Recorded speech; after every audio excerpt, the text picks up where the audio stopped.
So, hello everyone. I am Dominique Tessier, and I am one of the members of the European Champion Alliance. May I ask you to wait a few seconds to give a chance to all those who have registered to join us really. Unfortunately, you know, in Paris, we have a stupid habit of giving 15 minutes of politeness. We won't wait for, I prefer to reassure you, we won't wait for 15 minutes, but just 1 or 2 minutes as of now.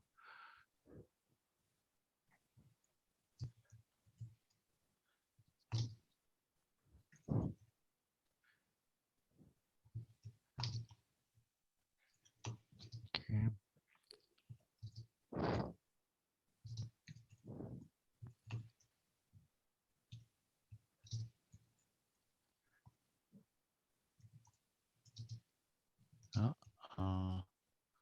Okay.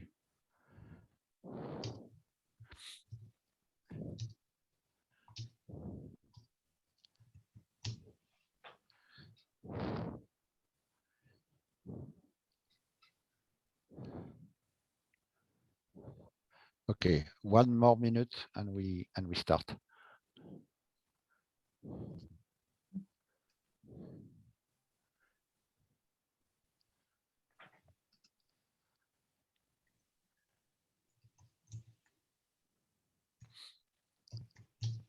If you want, we can start with a short presentation of the European Champions Alliance. If you want to give some words, maybe.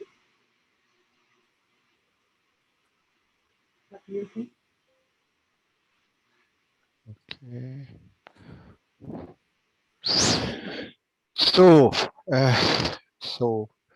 let's start now. So welcome everybody to this masterclass organized by the European Champions Alliance. As you know, the European Champions Alliance is an association whose objective is to promote the European industry, digital industry. We like our American friends, we like our Chinese friends, but we would like the digital European industry to be stronger. So we undertake many efforts to do that.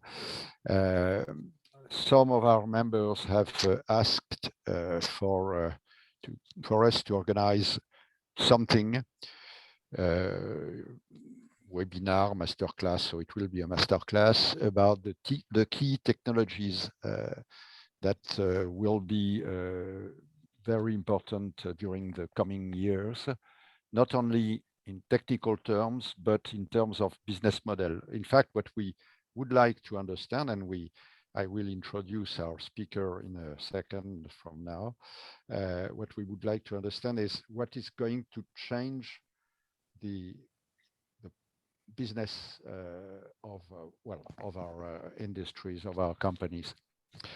The speaker this evening will be Marko Erman. I assume many of you have heard of him.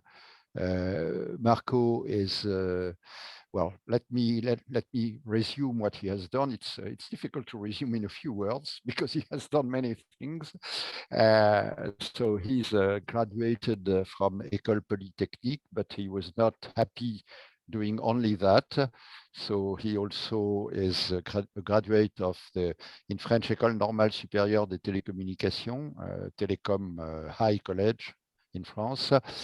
And he's got a PhD in physics and doctorat, French Doctorat of Science.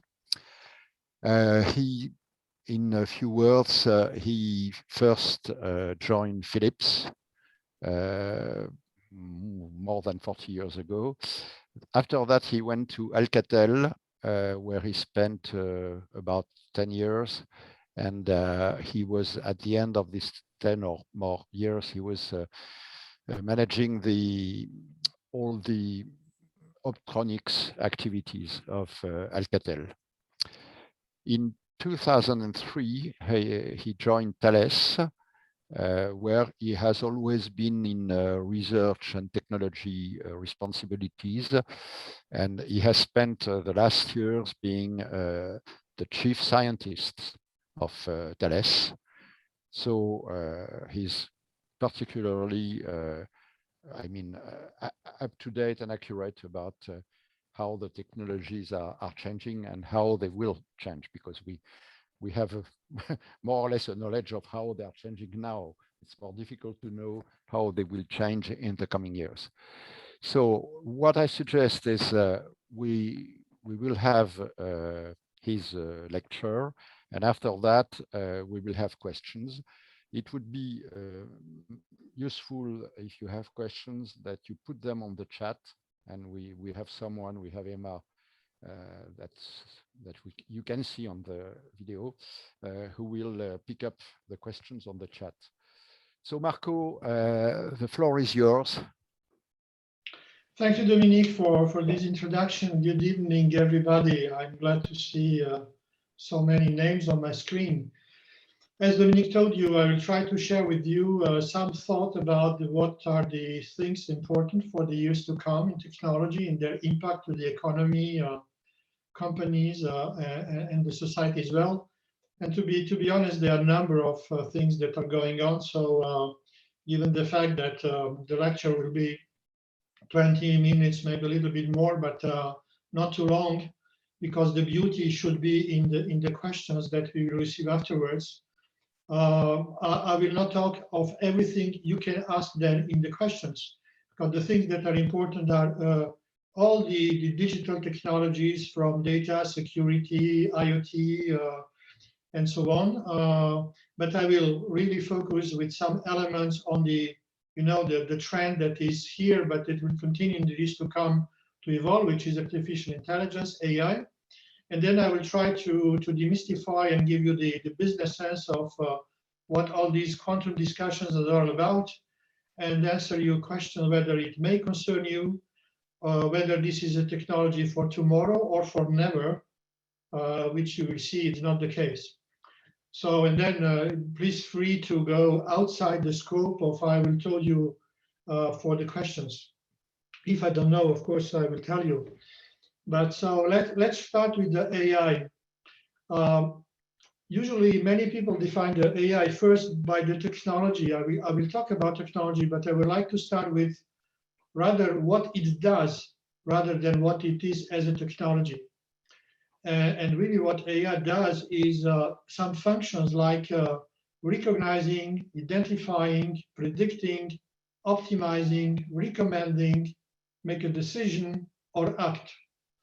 So all these functions actually are kind of cognitive functions, which probably inspired the scientists 60 years ago to name this domain artificial intelligence.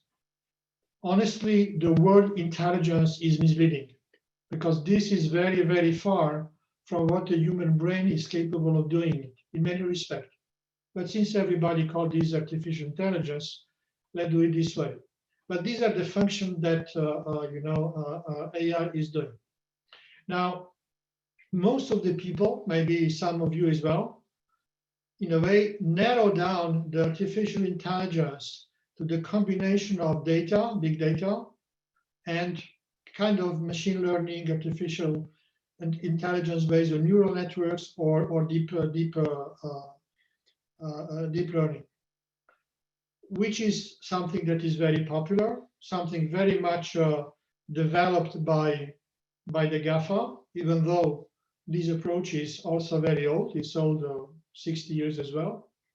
But many people talk about that. So let's start with this one. What are the advantages of this, which is called in many circles stochastic AI, because it's actually based on multiple data and a kind of probabilistic approach? Well, the advantages of this technology is that it's quite well known. You have open sources, so relatively easy for you all to embark on it. I mean, you can put a problem to a student and he will be managed to give you a kind of a proof of concept relatively quickly. There are also development tools to make it quickly in, I would say, industrial development. So in a way, it's well known. It doesn't require anything more than data. It doesn't require a priori models to know something about your customers in advance. All you need to do is to collect data. And it takes all the power from the statistic of the big data. So these are really the advantages of this approach. And it can be very powerful, as you know, you perfectly know. However, there are issues and disadvantages too. You need a lot of data and you need a lot of high quality data. Sometimes in the business you will not have as enough data as you would like to. Or some might be difficult to reach. Or the quality of the data might not necessarily predict the things that are unpredictable statistically. So in a way, the horizon of possibilities might be narrowed down because this is a probabilistic approach.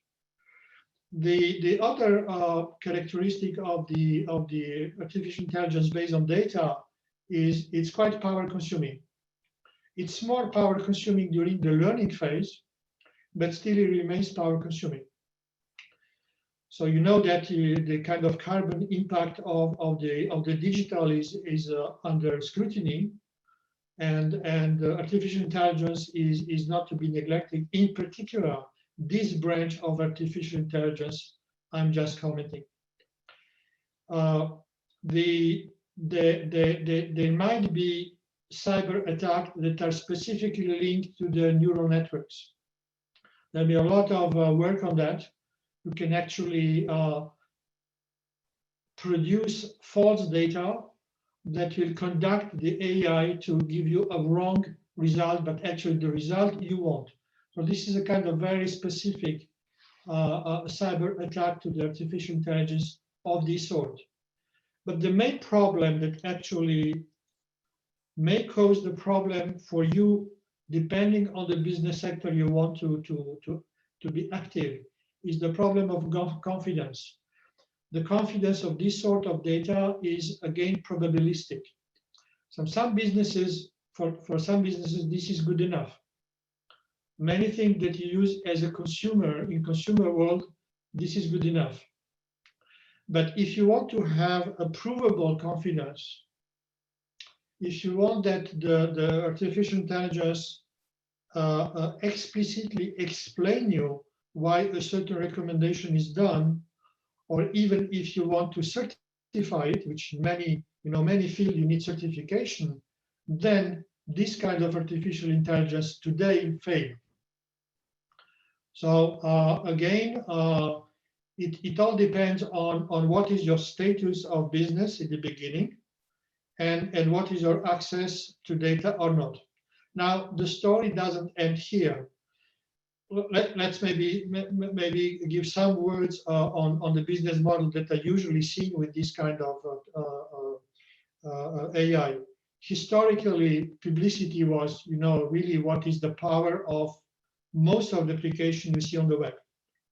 If you make a reservation of a hotel, if you make a planning of your holidays, if you make social networks, in the end, the business model is publicity, which is enhanced by the fact that AI based on data allow to make profiling. So you, in a way, the more people are using the tool, the more you know about the customer, the more pertinent the advertisement is done.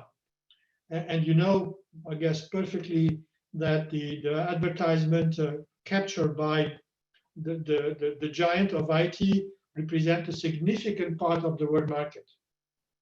But there might be other kind of businesses. There might be service improvement that you can actually valorize in different ways by either margin sharing or cost avoidance, which of course needs that you can explicit to a customer what would be the cost without AI, what is the situation if there is here, and how you demonstrate that what was brought by your technical solution. So I think that the more you go outside the consumer sphere, the more sophisticated the business cases will become. But as I told you, the limitation of this kind of AI make it impossible to use in some of the critical systems. For instance, you will not today give the authority to this kind of deep learning AI to actually make a decision for an airplane in the flight, because it's not certifiable. And you will not put the risk of the passengers of an error of the machine you can actually not predict and not guarantee not to happen. And there are many, many other examples where, you know, critical things are at stake. This could be health, this is transport, this could be financial. So, you know, whenever there is something very critical at stake that you would like to protect, this kind of AI is at risk as we speak. Now, this is not the only one in the potential of AI that we know.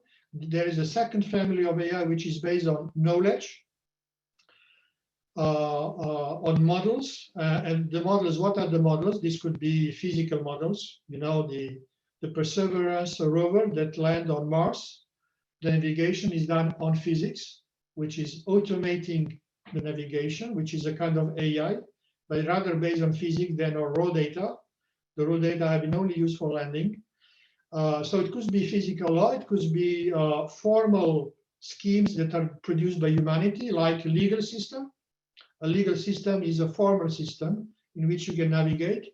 It could be a know-how of a given domain, like, you know, a pilot that knows how to pilot a plane.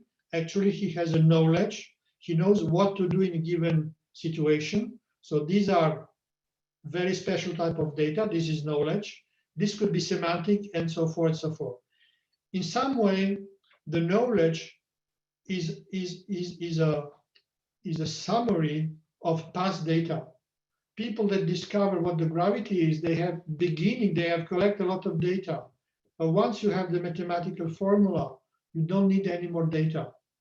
So it's a much, much more condensed way of data. So immediately you can recognize that you can use this kind of system, this kind of AI, if you have knowledge and if you have difficulties to have access to data. But even if you have access to data, that might be useful to use this kind of AI. And mathematically, there are zillions, so we're not going technical, but there are a lot of algos. Some of them are quite old, some are more modern. The other advantage is that the performance could be very high, and there are a number of situations where the performance is superior to the one based on data, which some people, you know, haven't yet captured, but it might be superior. It has also natively a very, very low power consumption. There are just orders of magnitude difference in power consumption between the two AI. And the last but not the least, for some of the fields you might be interested in, it might be certifiable because knowledge-based algo are most of the time formally demonstrated. Now, there is an interesting path which is toward hybridization of the two AI, both data-based and knowledge-based, and actually try to combine the best of the two worlds in a kind of a hybrid scheme. Now, the semantic AI, there are less open source software available than for database, and less, I would say, developing tools. So usually the companies that want to work in this space because of the customers and the business domain they are in will have to develop it, but they can do it also in partnership. But this is and of course, this kind of AI is perceived as a strong differentiator because it's actually a very trustable AI. Now, this is not the restricted area of large companies. There are excellent startups in the domain. We have actually bought a startup of 2 people that were just blow mining in this area and have done incredible things. So you can be small and you can be excellent in this space as well. It's just that it's different from, you know, what you can use on your smartphone. Now, generally speaking, on the AI, what are the challenges? talents are challenges. And now in the Europe, you can attract very good talents, but you need to have an interesting problem to solve. And in a way, your company needs to have a purpose, you know, and I think that with the European culture, we are, if you really make effort, we are competitive in terms of attracting good talents that otherwise would fly to, well, make publicity for non-European companies. The other challenge is access to data and the quality of the data. And that really depending on the domain, we'll be back to data in the questions. The business model, as I said, is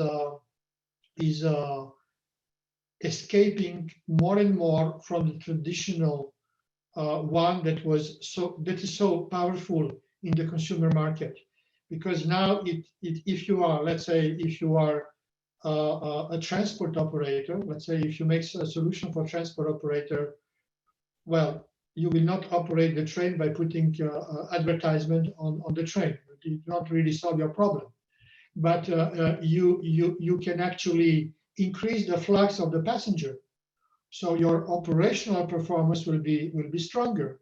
So your benefit you will be better.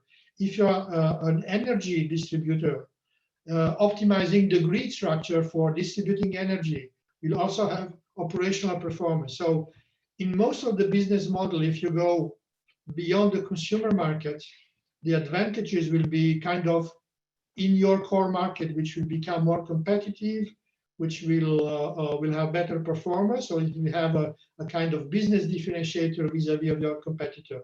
So per se, AI is not a market, it's an enabler. It's a transformer. So it's you know, you will not put an AI in a box and say, this is what it costs. You will put an AI in a bigger offer without even necessarily saying there's AI inside. In a way, nobody cares. You know, one I was asked by a journalist, what will be AI in 30 years? I said, in 30 years, nobody will talk about AI because it will be everywhere. It's like electricity, you know. In the beginning of the last century, you know, when you were selling a light source, you said, this is, you know, this is electrically powered source. It's not a candle. No, you don't buy today a TV set because it's powered by electricity. So in 30 years, nobody will tell you. And by the way, there is AI inside, which today still happens for the smartphone. Some of the Chinese one and some other ones. Okay, so it will spread widely, but to spread in some of more professional system, well, there are elements to take into consideration that I told you just before. So let me move to the second part, which is the quantum. Now, we will not, you can relax, I will not give you a lecture on quantum physics, but just to explain that, you know, the quantum is the marriage of quantum physics, which is the physics of particles, atoms, electrons, or photons, and the technology which actually make the bridge between the particles and application, which allow these phenomena, which are kind of Harry Potter of physics. They are so surprising. The technology allows these phenomena to be used for things that impact our life. Now, all of you are using quantum technology every day, because microelectronics, laser, which means internet transmission on fibers, GPS, magnetic resonance imagery, they are all children of quantum, what is called the first quantum revolution. So don't be afraid, you are using it already.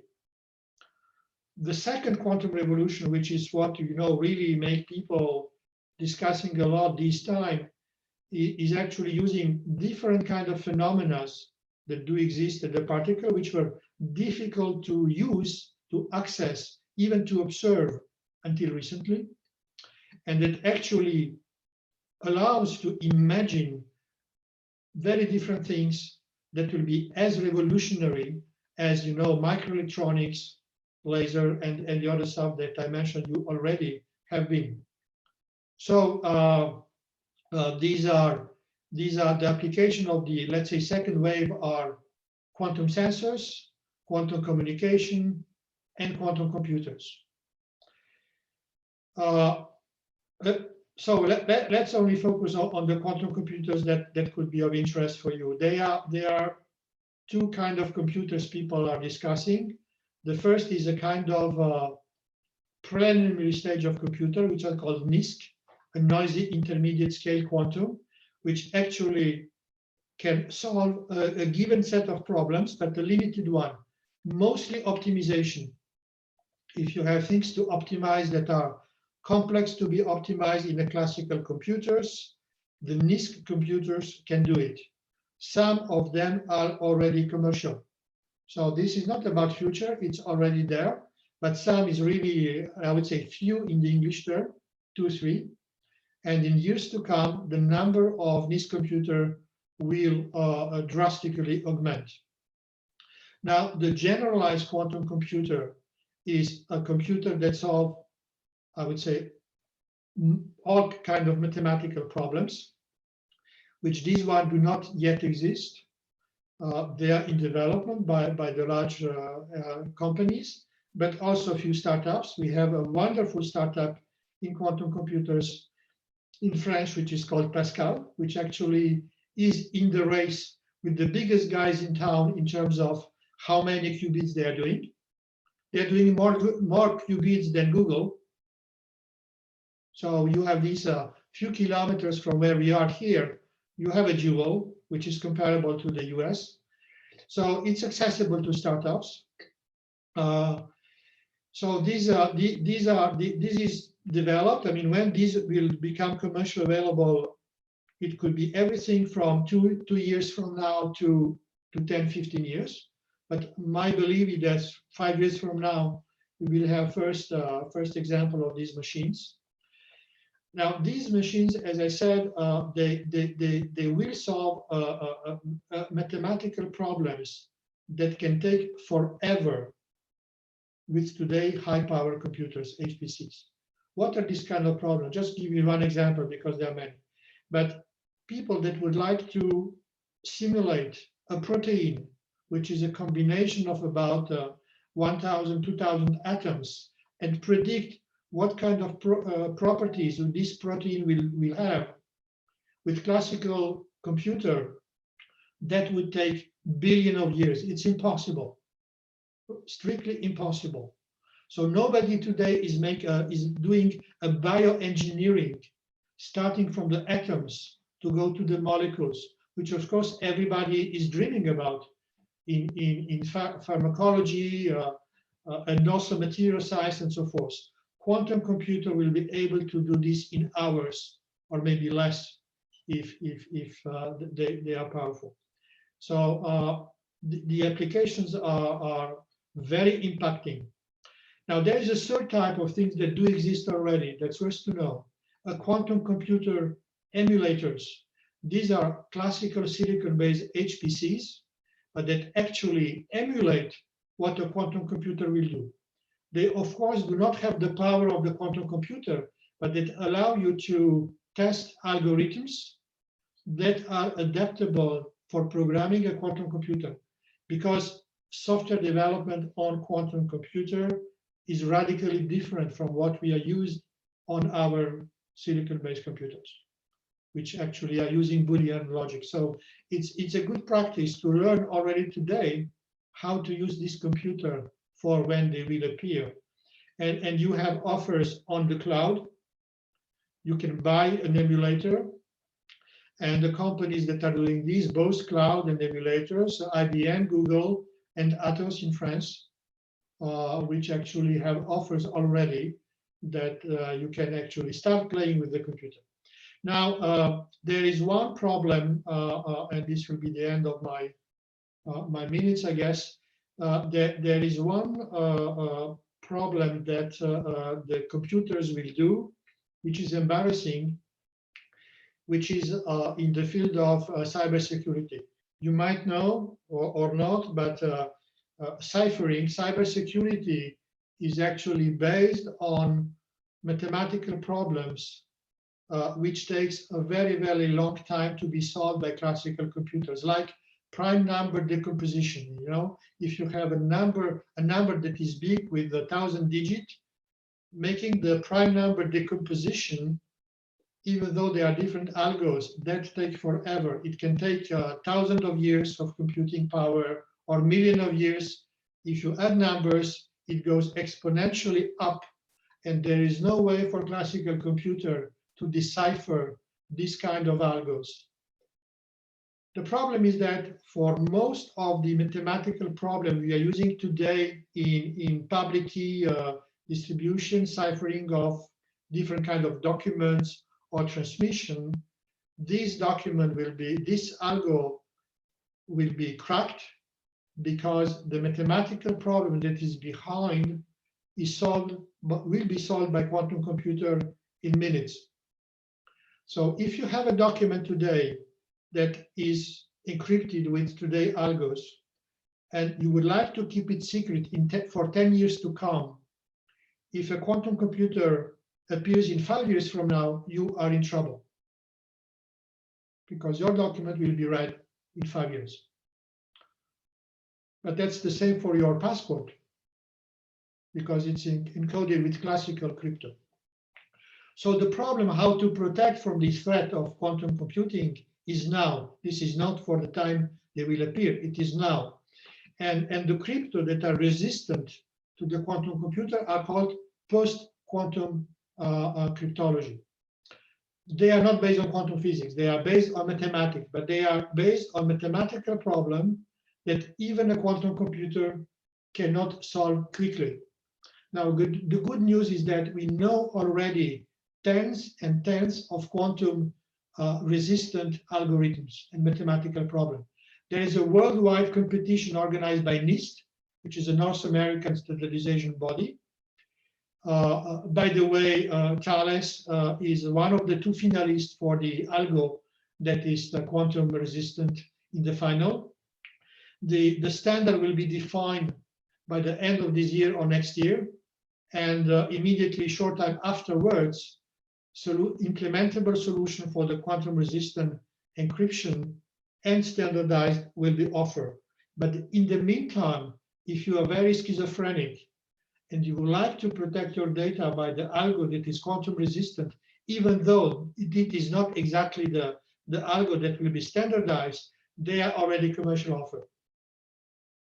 Okay, so you just need to know that everything we do today in cybersecurity based on RSA, you know, that's the most common algo, is not safe for the future. But solution exists now, and they will be standardized very soon. So in terms of I would say computing, again, the application and the business model are more aligned to the HPC, the high power computing. So this is a relatively, I would say, specialized field.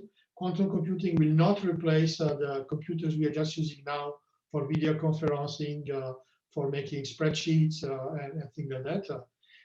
They will be not good at that, but they will be good for simulation, modeling, optimization, so a kind of big problems, which will have a big societal impact, you know, kind of solving traffic jam, which becomes a nightmare in terms of optimization. You can do only approximation with current tools.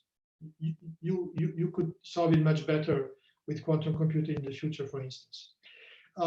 Even though I was not talking about the other applications, which are sensors and communication, just bear in mind that these are coming even sooner than some part of the computer, and this can also offer avenues for small companies. There will be a lot of things that we will need from cryogeny, from assembly, for specific electronics, and you know, sensors. The use is endless. The market is huge. There is $400 billion market worldwide for sensors. So if you have a revolution sensor, that's good to take. And communication, well, you know that communication is a big field as well. So there is business behind that. So take care to look what is going on. I think time is come now. If you want to have more or less 1 hour Q&A, I'm open for your questions to dig in or to complement in other fields if you want to. Okay, thank you so much, Marko, for the introduction. Emma, as far as I can see, we don't have too many questions on the chat now. No, we have yours, Dominique. So no, but okay, maybe then I would like to ask a question to Marko. It's on the first topic he touched on AI. In fact, the question goes this way. We have already many cybersecurity companies which have AI in their product. I mean, because, 20 years ago, it was more or less easy, but rather easy to recognize an attack. Attacks had the signature, and there were databases about signatures and attacks. Nowadays, I have been told that you have more than 100,000 new attacks per day. So it means that you cannot have signature.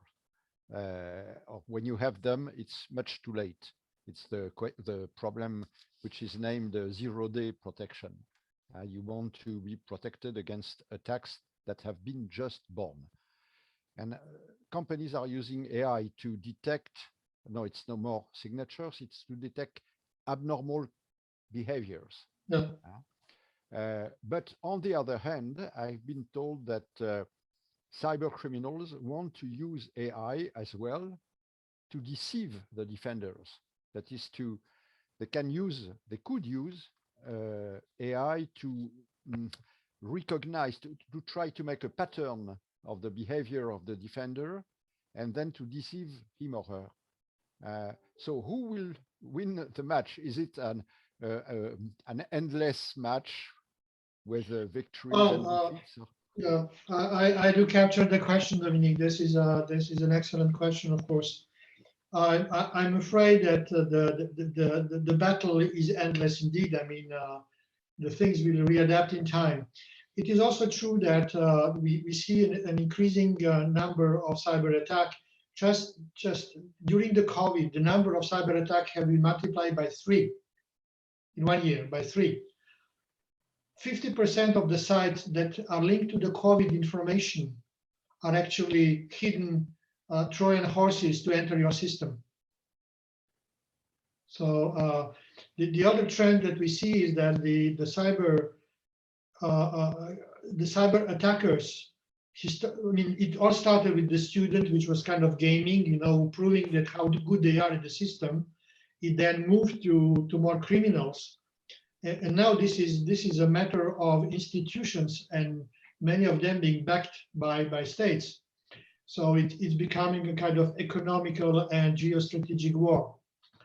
So indeed, we cannot live peacefully in a digital world, and we will not develop economy if we have not the right protection in cyber. Now, the other things you need to know before I go into AI is that the cyber threats are the consequence as much as of the human behavior than of the technical weaknesses of the system. It's like most of the accident. I mean, it's the human behavior, the fact that people do not know exactly what they are doing in an IT system, or they do mistake, they do neglect, they ignore the attacks, that the attacks can happen. So the answer is actually manifold. The answer is technical to some extent, and your question was technical about AI to some extent. The answer is behavior, education, and the answer is organization and a kind of holistic approach to the cyber. Cyber has to be seen as a problem from the very start in the system design, not as an add-on to a current system. Now, indeed, cyber is used to detect the weak signals of the cyber attack. There's actually, for those online. There is a grand défi in France, so it's a challenge which is publicly co-founded by the government, which is exactly focusing on the use of AI for the cyber protection. And this cyber program, which is worth about 30 or 45 million euro for 5 years, of course, is bringing together a lot of actors, academia, industry, startup, SMEs, and so forth, and is really attacking this problem. The other thing is this, the real tough attacks, that goes beyond the just misbehavior. You click on the button you should never click. Okay, I mean, this is stupid, but it's hard to fight the stupidity or misbehavior. So, but if your system is attacked in a more sophisticated way, usually this doesn't happen overnight. People will be testing, the hacker will be testing your system for days, for weeks, trying to see where are the weaknesses of the port of your system, where the reboot is done, where the maintenance is done. So in a way, he will try to gain knowledge about your system.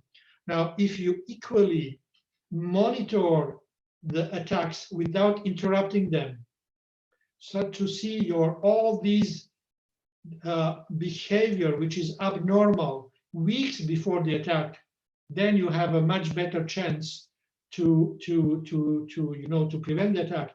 And because you are protecting the system, you have all the signals that come from the system. You, in a way, are in much better position to defend than the attacker is to attack. But you need to anticipate.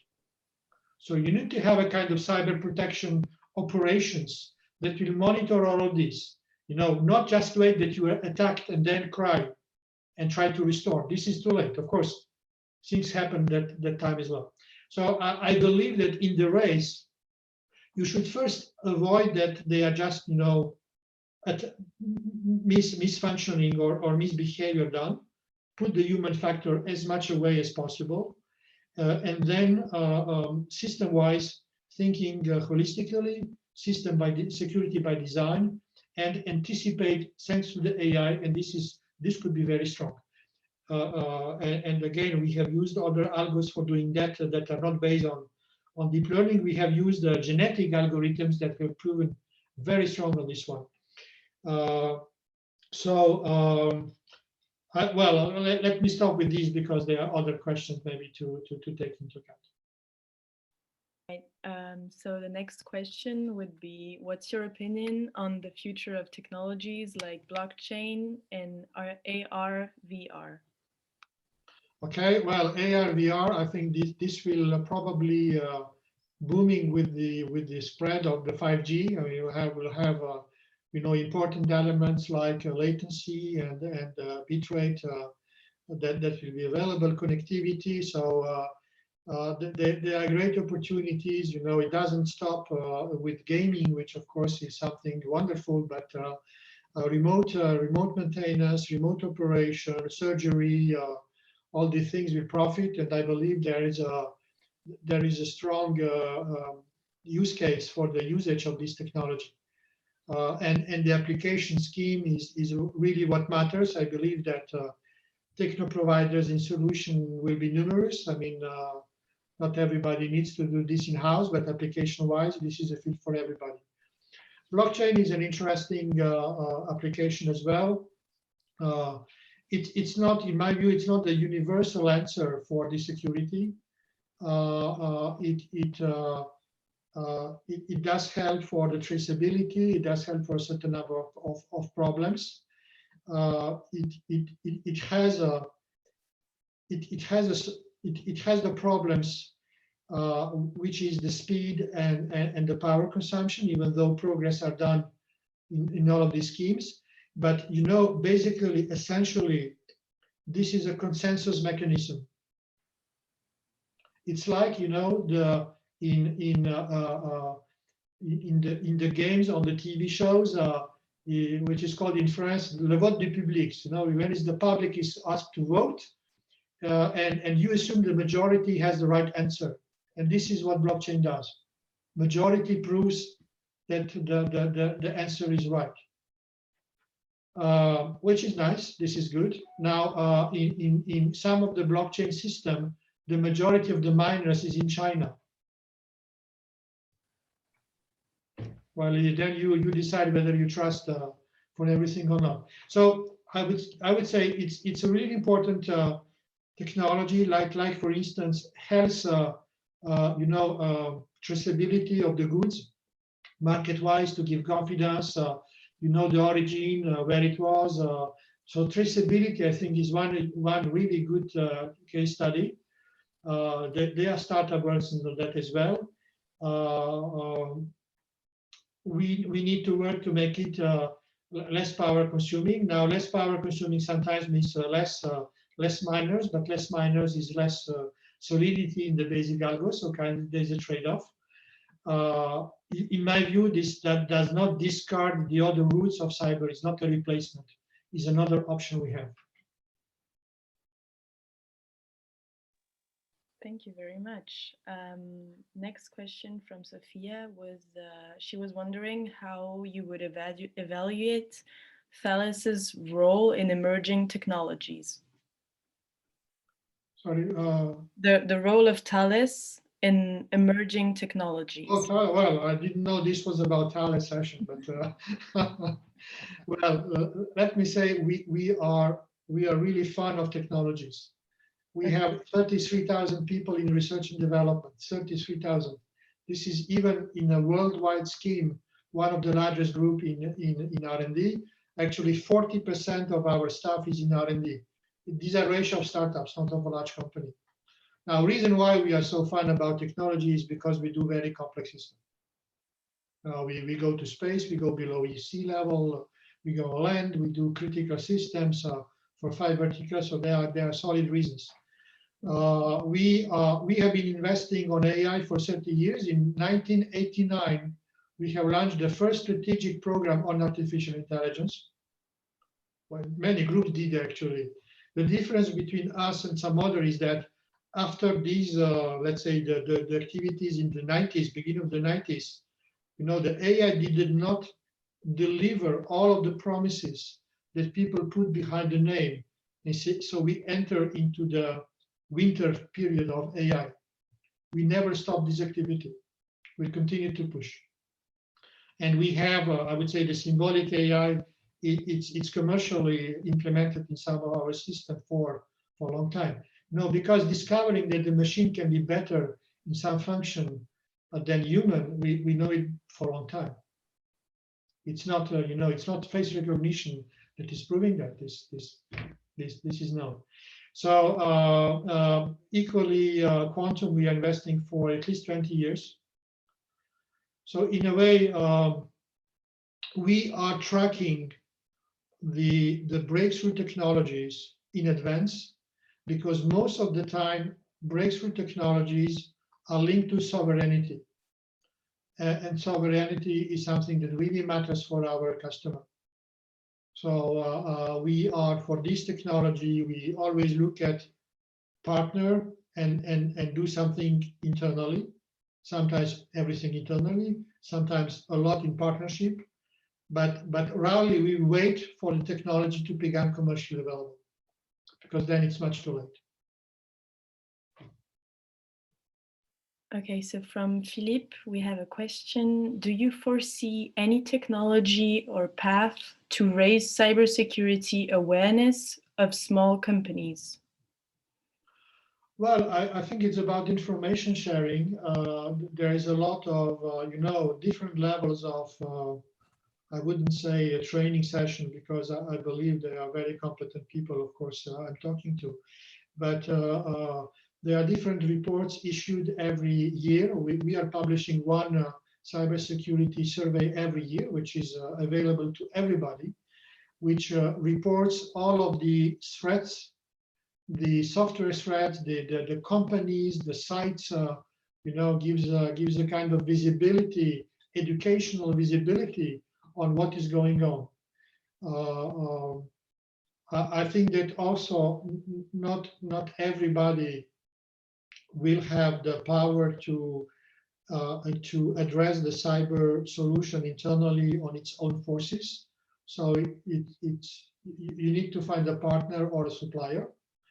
I think that there are a number. We are providing turnkey security solution to large companies, but also to smaller ones. Or we also act as a consultant for some sectors that actually discovering the cyber threats, like automotive. Automotive until recently was not connected, was not really digital, and usually in these companies, the IT awareness and the cybersecurity awareness is lower, of course, than in telco or, of course, the IT industry. So we advise. We actually have about several tens of ethical hackers that can actually attack a system ethically, so you are not losing your money or whatever, but it kind of makes a stress test of how solid is your protection, and then from the results what you have to strengthen. So I think this is and by the way, I mean I mentioned the grand défi, but sorry for the person that are not from France on the call, but I'm pretty sure this exists in Germany, in other countries too. But in the frame of the PIA 4, which is the investment of the future, the round 4, which has been launched by the government at the beginning of this year. This is a program which is worth 20 billion euros for the 5 years to come. There is a lot about the education in digital, including for the SMEs. Because the fragility of the SMEs vis-a-vis of this revolution and the vulnerability they might have because the bad guys want to hurt them is fully recognized, and there will be measures to help SMEs to progress in the digital awareness and protection. You should contact the DGE for the French persons around the table, the DGE, which is part of the Ministry of Industry and Economy, and people will guide you through the tools that you have to use. Or you can also contact organizations like the ANRT, France Industrie, and other professional organizations that could help you with the contacts.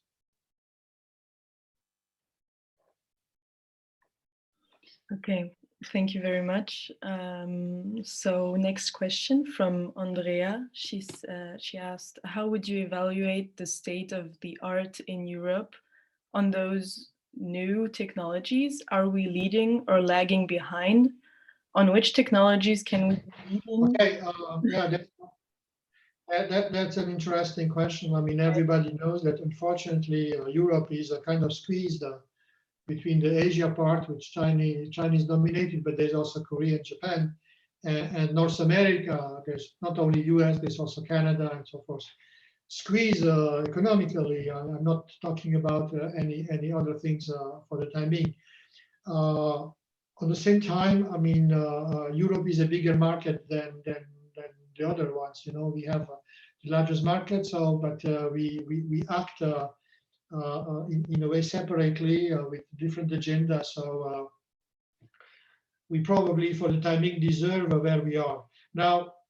The situation is not the same for all the arenas. In digital, I think the bad news is that the consumer part, what the GAFA are done, I think we lost this battle. I think they're trying to duplicate what the GAFA did the start 10 years ago is an illusion. It's hard to do. It's better to jump to the next phase. And the next, or because let me explain, because we will not do what China has done, which is for forbidding that there is a data that flows out of China. And therefore, they have created a room for the Chinese equivalent of the GAFA to emerge in China, just because people could not connect to Facebook, to Google, to Amazon, and so forth. So based on domestic market, they had the power to reconstruct the same kind of application, the same kind of business model Alibaba, Tencent, and so forth, but at the beginning in the Chinese market and now expanding beyond. Now, I don't believe that Europe will take the same attitude to close the data frontier, around Europe. I mean, I don't see this happening. So I think this consumer part is hard to restore as it is on the same technos. But in the more professional sector, where, as I mentioned, the technologies are not exactly the same, or you need to add a few things to become relevant, I think we are on race. In a way, the battle is just starting, is not over, it's just starting. So, and the number of companies in Thales is not only the only one that is putting a lot of energy. I am coordinating a club of 16 CAC 40 companies in France that are all working in professional sector on AI, and most of them have started working in AI for years as well.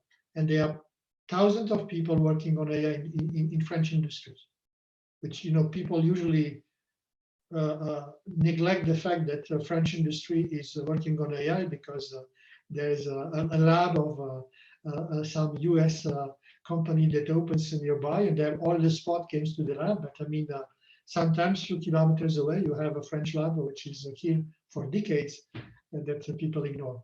So in the professional world, I think this is the right battle. The IoT, the industry 4.0, the mobility, the environment, health, there are a lot of sectors where we are in the race. There are two obstacles that we, there are maybe more than two, but let me mention a few obstacles. Talent in digital. We need to have an attractive offer for the talents and give them something they are asking for, which is the purpose. The young generation, I think the oldest one as well, but the young generation even more, the limit between the professional and the private life becomes more and more blurred. And I think that people are looking for the job that actually is not in contradiction to what they believe as a person. That's the purpose. And I think that in this space, in this European space, and the verticals I have mentioned, we have much to offer compared to the other companies we have been referring to before. So, this will not avoid that some people are leaving, but we can retain many of them. I can also tell you that we have been recruiting people coming from American giant, coming to Thales, being less paid because we cannot afford so astronomically salaries, but they were happier because, well, the things sometimes looks very cool in California. You have a peer, you can come on Sunday to work, you have a pizza party and so forth. But the dark side is that you didn't come on Sunday. What was wrong? Did you have a problem? Why didn't you come on Sunday? So, I mean, things are not that rosy, I mean, in terms of working condition. So I think we need to articulate, and companies are doing that, a value proposition, particularly for the younger generation, to be proud, to be motivated to work for European companies. And this momentum is gaining. The problem we have in digital is that we are missing some parts of technology, like some parts of microelectronics, some part of software. There is almost no compiler that would be European. There are not enough software for the 5G, the stacks that would be European-based. So we need, and microelectronics has a difficult time too. Now, the good news is that cloud as well, and so on and so on. The good news is that the European Commission and the States, and France in particular, and Germany too, recognize the importance of all of these value chain. There are huge investment program, huge, coming in for boosting the digital in Europe. For the quantum, let put me short. As we speak, we are still in race. It is true that, again, you know, the cash power of some of the American giants, you know, can make a difference because, you know, they have a pocket that is deeper than ours. So, but as for the time being, the talents are in Europe. We have a lot. Academic research is wonderful, it's fantastic. Public investment are reasonably high. They are not beyond. It's the private investment that is probably lower than in the US. So again, this is still a battle to win, but a battle that more or less is starting. So I'm reasonable optimist, but I would of course wish, as many of us, a stronger, more industry-oriented Europe than we have today. But I recognize we are going in a better direction now than it was the case a few years ago. Maybe COVID-19 helped a little bit.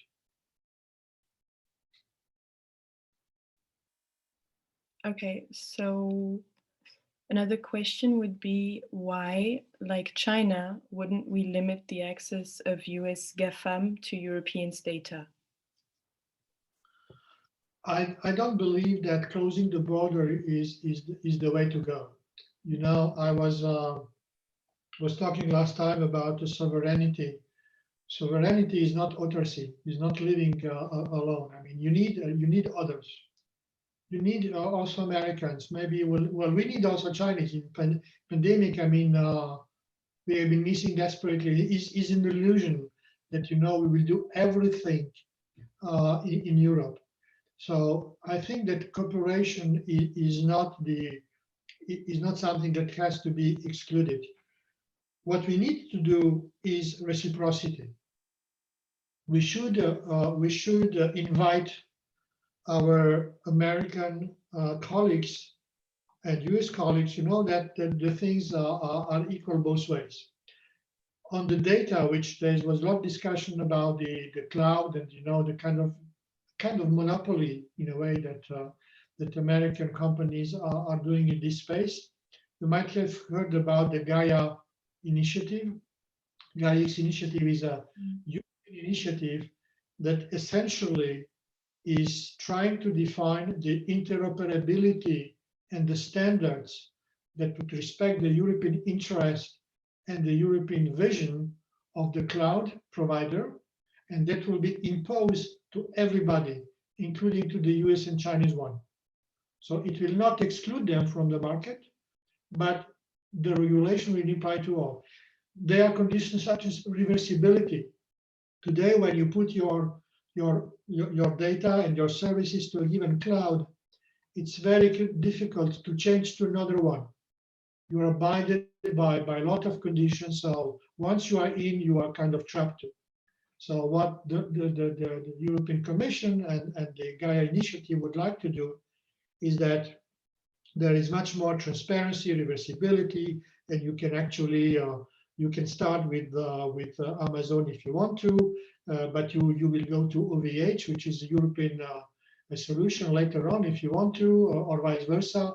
So and this is, I believe, better than, you know, closing the barriers to these companies. I mean, because then, you know, you have reciprocity in the US, and I think the world becomes a little bit bizarre. We also can actually give more trust to companies that use a solution from non-European companies by putting our own cybersecurity solutions, which, you know, can eventually increase the trust that the European companies might have using solutions. This, for instance, that was done with the Google cloud services, which historically none of the cloud operator did actually authorize their customer to operate the security keys, because in a way the solution was all in one. So they provide the cloud services, but they provide the security, which is very good, by the way, but they provide all the system. But some of the customer would be more comfortable to use to manage the keys, security keys by themselves, and in partnership between Thales and Google services, cloud services, where actually there is a proposal for making their solution more acceptable for some of the European actors that legitimately are sensitive on this. In parallel, there is again within this digital European frame, there are programs about reaching cloud providers, cloud infrastructure that would be European. But this will not happen overnight, so there is an effort. And of course, we cannot just pushing the other ones out, because we'll be going back in history. So let's cooperate in a smart way. Okay, so Dominique said, if we have time, I have a question on the space industry's new challenges. It seems that many actors are now betting on nanosatellites. On the other hand, some people fear they will trigger space pollutions. Do you see that as a real threat? Well, it is true that micro and nanosatellite are part of what is called the new space, which has opened the door to, at the beginning at least, to some very innovative startups for basically starting with observation, and now going also to the communication area. So this is true. It's also true that there is a pollution in these orbits. To be honest, the pollution doesn't came from the satellites that are in operation, but from the satellites that are abandoned, or they have been destroyed, or the pieces of the rockets that have been broken and still away. So by itself, putting 1,000 satellites around the Earth is not creating a pollution if it is properly managed. Most of the, and that's the way to go, most of the nanosatellites or mini satellites are bound to be in low orbit, 600 to 700 kilometers, where actually they will naturally fall down to the Earth in a given period. So there's a kind of self-destroyed. The problems will be at a high altitude orbit, where they are, they have in country experimental kind of space war in destroying a satellite, and this is creating a lot of debris. And this debris at a higher orbit level, and this will stay longer. So at the same time, there are companies, including Thales, that think about in a way how to produce satellite that will clean the space, kind of space vacuum cleaner, So this is also something that is investigated. But unfortunately, I would say all of the human activities, they create pollution. So I think there is something that I recognize in this question as important. There must be some kind of, thinking of what do we need and where is the limit in a way, how many of these systems need. Is it worth that, to have, 100 competing systems that do the same thing and so forth. Pollution doesn't stop at the satellite. When people are doing selfie on their smartphone, this is a digital pollution too.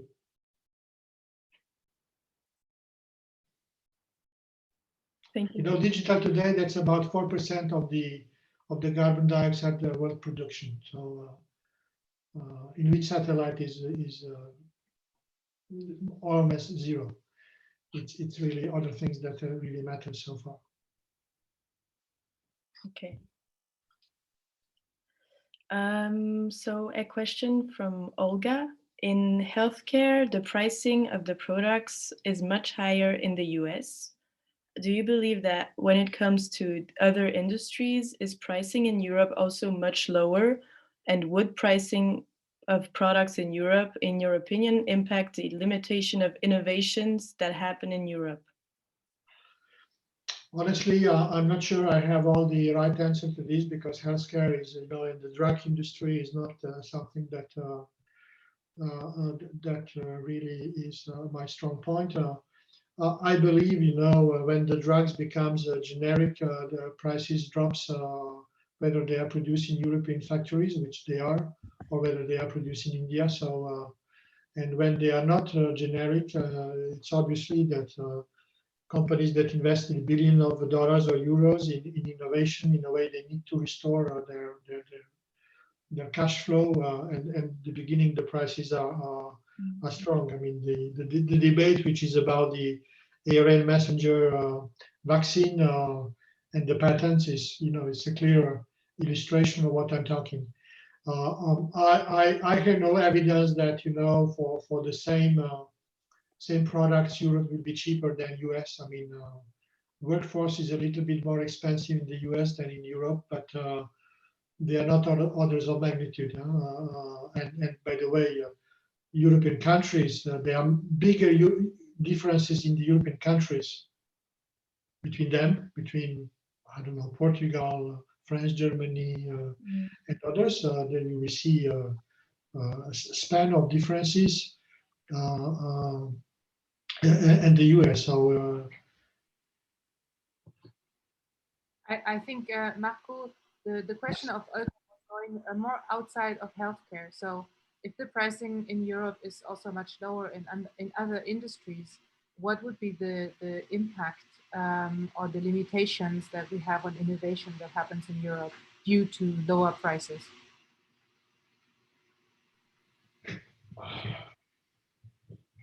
Well, basically, the price. Let's start with the cost. I mean, lower cost happens with mass production and automatization, which means then that the human component is negligible. Digital is actually augmenting the automatization of production. So again, there is no basically rule why something in Europe should be more or less expensive per se. If it is more automized, it will be lower cost. If it is less, it will be higher cost. The most automated factory in the world, I believe, in car industry is in France by Toyota. So in a way, yes, France could be the lowest cost country if this is fully automated. So this is linked to the technology. Now, the other point that makes the cost low is the massification of the production. So this depends on the market size and what you do. I will give you a kind of maybe strange example from Thales, which is we are not mass producer by no ways. Still, I have a nice example to give you. We are producing very sophisticated element for the radar of the French fighter, the Rafale. These are based on semiconductors. This is not silicon. These are different, very specialized semiconductors. And of course, they are very sophisticated and they give a lot of value. To do that, we have a factory. We have a semiconductor factory because we have to produce this in Europe. So we have it in Europe. It's actually a Franco-German company in Ulm and in Saclay for the two countries. And like every wafer fab, every semiconductor factory, the fixed costs are very high. And then, like every semiconductor, you do it in big numbers. Well, the only problem is that the number of fighters, this is not counted in millions. Unfortunately, they're not millions. They are a few tens. So the number of components in terms of quantity as semiconductors are not huge. And you cannot actually have a factory that does only these things. This will become too expensive. So what we are doing in the same factory with the same, I would say, basic technologies are radars for the cars, which are mass produced. So and when you have this kind of mass production availability, this can afford you to have a production facility. And of course, this gives the cost to a reasonable number. The cost for a radar in a car, this is very, very small. because you have several radars in your car today, you know, front, back, and so forth. So this is not inexpensive. The one for the fighter is a little bit more expensive, of course. So I think all industry is always looking for mass production to link the cost down. And what people that are not in industry have difficulty to understand is how strong the cost reduction can be. It can be done a factor of million or more over time. Just think about what was the cost of the first computer during the Second World War, which was a whole building, probably in current currency, tens of millions of euros. And this is probably less performant than a Raspberry $40 computer. And there are many, many other examples. I was working in Philips when Philips invented the compact disc. The reader of the compact disc was actually a very sophisticated engine that nobody believed it can be done for consumer. It has a single mode laser, refraction limited optics, is reading micron dots on a disc, has a sub-micron positioning, mechanical positioning, and had a 16-bit analog to digital converter. All of this stuff were thousands and thousands of dollars price. When the first compact disc was produced, the cost of this sub-assembly was 3,000 French francs. Few years later, that was €1. So it just, I mean, the industry can go beyond imagination when you have large quantities. And this has nothing to do with the country. You know, again, I mean, the more automatized it is, this will equalize the chances. And this is one of the arguments also of Europe to augment the production in Europe, because we will never do it if it is less cost competitive. We can only do it if we maintain to be competitive as we are today. But for that, we need to love industry again, because some of the countries in Europe lost their passion for industry and for manufacturing. So we need to regain this. So we need to educate to young people the beauty of industry. This is not the industry of 19th century. There's a lot of fun in industry now.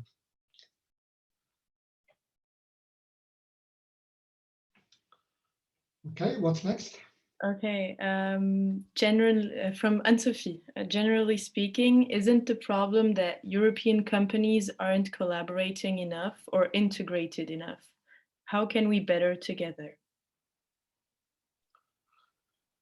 The collaboration of the European companies is very variable.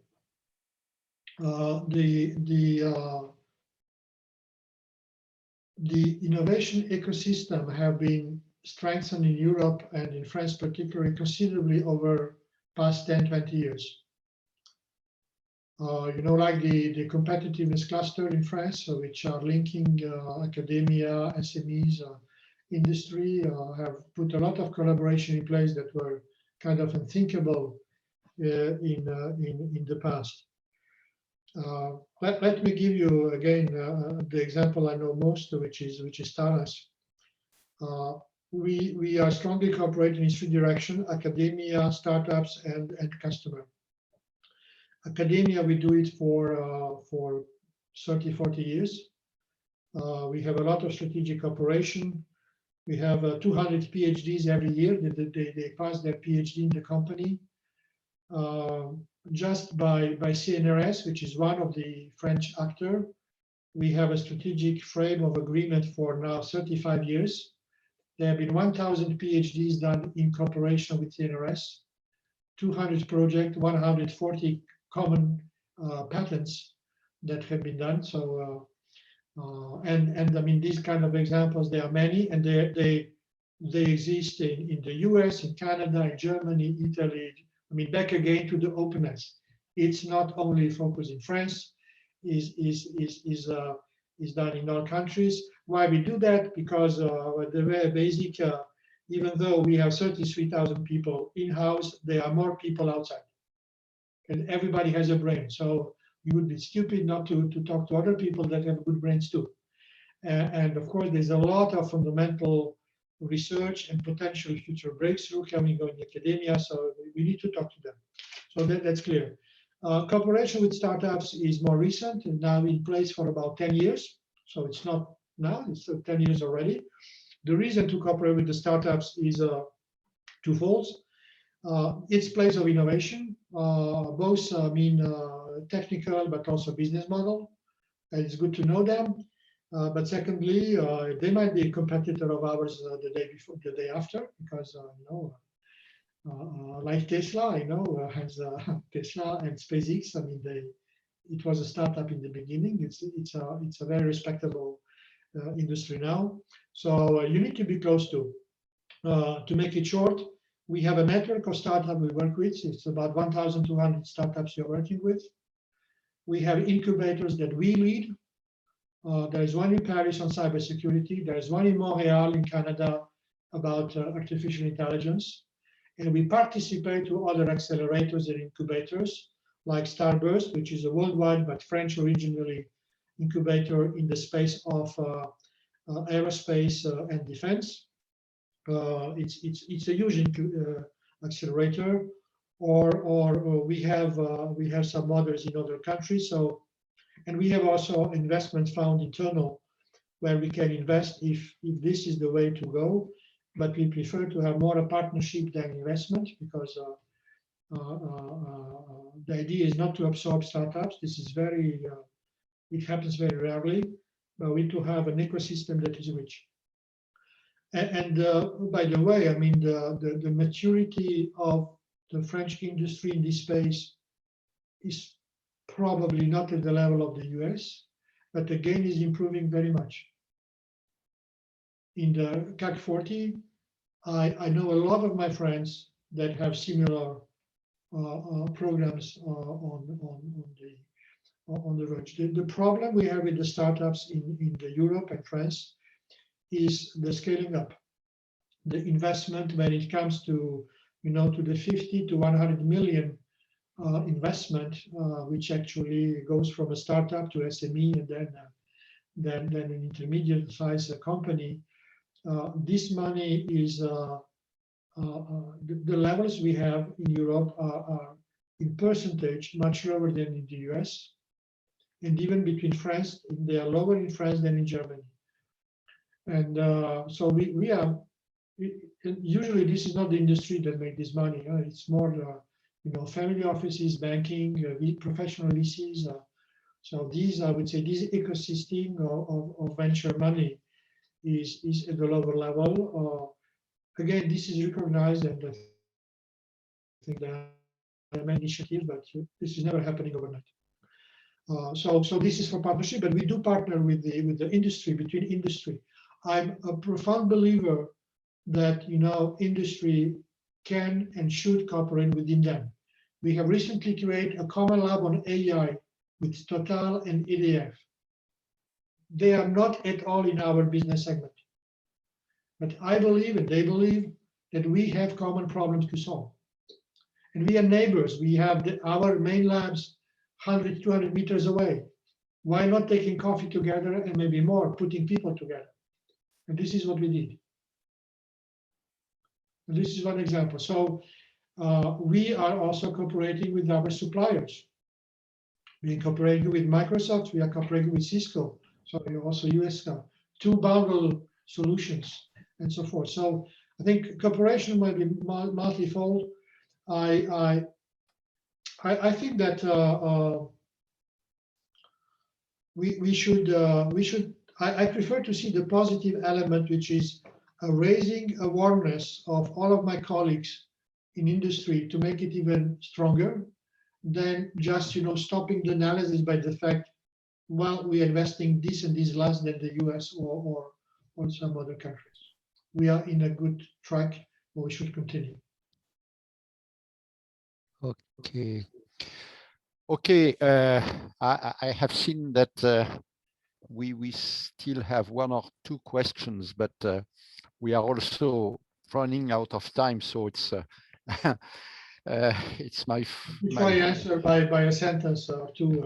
No, but I mean, it's always difficult to cut a discussion, and so important and so nice and smart discussion. But if we begin to discuss the impact of AI on education, for instance, as there was one question, it would take probably at least half an hour or more. And I would just one sentence. Let's start to educate people about AI, not the other way around. Oh yes, that we because all agree if on that. People are stupid, they will stupidly use AI. So you know, all the problems we have with the AI about biases and potential threat to whatever, to humanity, these are human misbehavior again.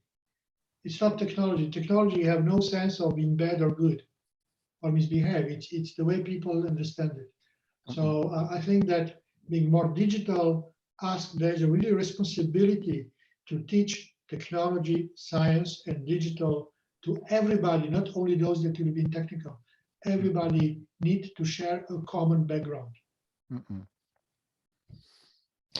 Okay, thank you, Marco. Maybe I can rebound on that to say it's a sort of final word, not world, for tonight. Before thanking you and before saying goodbye, I just want to mention that I noticed that some of our attendees are in the cybersecurity industry.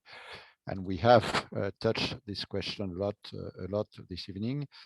The European Champions Alliance has just started a pan-European campaign to promote cybersecurity and to promote, of course, the European cyber actors, cyber industries. So you can, if you look at the chat, you can see the link. Emma has just posted it. And you can have all sorts of information on what is this campaign about and how it goes. That's very, very important. It's the first campaign that the ECA will manage at this scale. We try to embark hundreds and thousands of companies in this campaign. We'll see what happens. But it's very, very important. Marco, in the name of everyone this evening, let me thank you very much. It's always striking when things suddenly become simple, you know, because we all know that it's rather complicated things. Quantum computing is not that easy. AI is not that easy, but you make it very simple to understand. So thank you again. And it was really a bright experience. My pleasure, Dominique, and thank you everybody online. Thank you for the questions, and be safe and be successful in your dreams. Thank you. So, but I think we can say bye-bye now, unless, Andrea, you have something to say, to add? No. Thank you very much, Marco, for your time and for making yourself available to us. Thank you very much, Frédéric, for making this happen. Frédéric from Thales also. And thank you everyone for being here, and we're looking forward to the next event with all of you. Okay. Bye-bye now. Bye. And thank you, Marco. Have a nice evening. Bye-bye. Bye. Thank you.